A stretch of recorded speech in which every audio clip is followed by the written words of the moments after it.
7 ذوالحجہ 317 ہجری کو بحرین کے حاکم ابو طاہر سلیمانی نے مکہ مکرمہ پر قبضہ کر لیا۔ خوف و ہراس کا یہ عالم تھا کہ اس سال حج بیت اللہ نہ ہو سکا، کوئی بھی شخص عرفات نہ جا سکا۔ انا للہ و انا الیہ راجعون۔ یہ اسلام میں پہلا ایسا موقع تھا کہ حج بیت اللہ نہ ہو سکا۔ اسی ابو طاہر نے حجر اسود کو بیت اللہ سے نکالا اور اپنے ساتھ بحرین لے گیا۔ پھر بنو عباس کے خلیفہ مقتدر نے ابو طاہر سے معاہدہ کر کے فیصلہ کیا اور 3000 دینار دیا اور حجر اسود خانہ کعبہ کو واپس کیا گیا۔ یہ واپسی 339 کو ہوئی، گویا کہ 22 سال خانہ کعبہ حجر اسود سے خالی رہا۔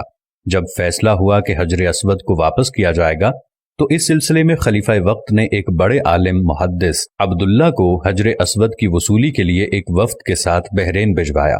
یہ واقعہ علامہ سیوطی کی روایت سے اس طرح نقل کیا گیا ہے کہ جب شیخ عبداللہ بحرین پہنچے تو بحرین کے حاکم نے ایک تقریب کا اہتمام کیا اور ان کو بتایا گیا کہ اس تقریب ہی میں حجر اسود کو ان کے حوالے کیا جائے گا۔ اب انہوں نے ایک پتھر جو خوشبودار تھا خوبصورت غلاف سے نکالا گیا کہ یہ حجر اسود ہے، اسے لے جائیں۔ محدث عبداللہ نے فرمایا کہ نہیں، بلکہ حجر اسود میں 2 نشانیاں ہیں، اگر اس میں یہ نشانیاں پائی جائیں تو یہ حجر اسود ہوگا، ورنہ یہ حجر اسود نہیں ہے۔ ایک تو یہ کہ حجر اسود ڈوبتا نہیں ہے، دوسرا یہ کہ آگ سے بھی گرم نہیں ہوتا۔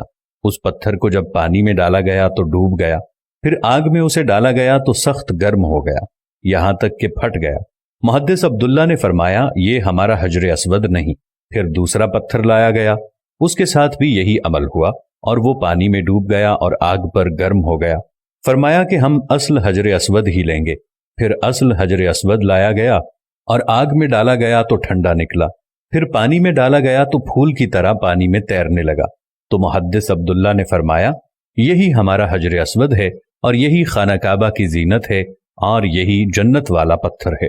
اس وقت ابو طاہر نے تعجب کیا اور پوچھا کہ یہ باتیں آپ کو کہاں سے ملی ہیں؟ تو محدث عبداللہ نے فرمایا کہ یہ باتیں ہمیں جناب رسول اللہ صلی اللہ علیہ وسلم سے ملی ہیں کہ حجر اسود پانی میں ڈوبے گا نہیں اور آگ سے گرم نہیں ہوگا، کیونکہ یہ پتھر جنت سے لایا گیا ہے اور اس پتھر کی یہ خاص خصوصیات ہیں کہ نہ ہی یہ پانی میں ڈوبے گا اور نہ ہی یہ آگ سے گرم ہوگا۔ ابو طاہر نے کہا کہ یہ دین روایات سے بڑا مضبوط ہے۔ جب حجر اسود مسلمانوں کو مل گیا تو اسے ایک کمزور اونٹنی کے اوپر لادا گیا، جس نے تیز رفتاری کے ساتھ اسے خانہ کعبہ پہنچایا۔ اس اونٹنی میں زبردست قوت آ گئی کیونکہ حجر اسود اپنے مرکز بیت اللہ کی طرف جا رہا تھا، لیکن جب اسے خانہ کعبہ سے نکالا گیا تھا اور اسے بحرین کی طرف لے جا رہے تھے تو جس اونٹ پر لادا جاتا تھا وہ مر جاتا، حتیٰ کہ بحرین پہنچنے تک 40 اونٹ اس کے نیچے مر گئے اور ایک کمزور سی اونٹنی نے بحرین سے واپس بیت اللہ کی طرف وہ سفر بہت آسانی سے طے کر لیا۔ کیا خوبصورت شان ہے میرے اللہ کی، کیا خوبصورت شان ہے میرے نبی کی، اور کیا خوبصورت شان ہے اس حجر اسود کی کہ جو جنت کا پتھر ہے۔ اللہ تعالی ہم سب کو، آپ دیکھنے والوں کو، تمام کو حجر اسود کی زیارت نصیب فرمائے، ہم سب کو خانہ کعبہ کی زیارت نصیب فرمائے۔